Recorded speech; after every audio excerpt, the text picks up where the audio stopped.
Recently, I finished a project I've been working on for a very long time, and that is my very own custom model of the Watermill, seen first in Thomas & Friends Season 2. After I made my very own lighthouse and my very own viaduct, I wanted to make something that would combine the architecture of the viaduct with the electronics of the lighthouse. The building stands at almost 9 inches, the bridge standing at around 2.5, the length of the building being almost 7, and the length of the bridge being roughly 18. The bridge is wide enough to fit 2 tracks, which is something that I kind of made a mistake with on my viaduct, not making it wide enough to, well, comfortably accommodate the multiple tracks. Of course, the main attraction of the watermill itself is the water wheel, which I've replicated here, using cardboard for whatever these would be called. Electrical tape and cut toothpicks were used for the windows. The building was made out of particle board, and the bridge was made out of plywood.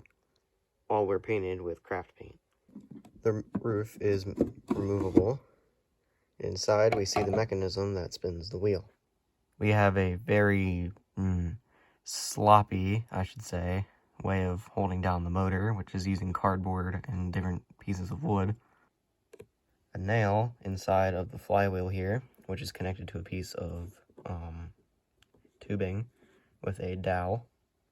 The dowel fits through the wall, and the washers act as kind of like a bearing. It is powered by one C battery, and the switch is located on the back. Sometimes you need to move it a little bit to get it started. Now, while I do like this a lot, there are some things I would change. Starting with the wheel itself.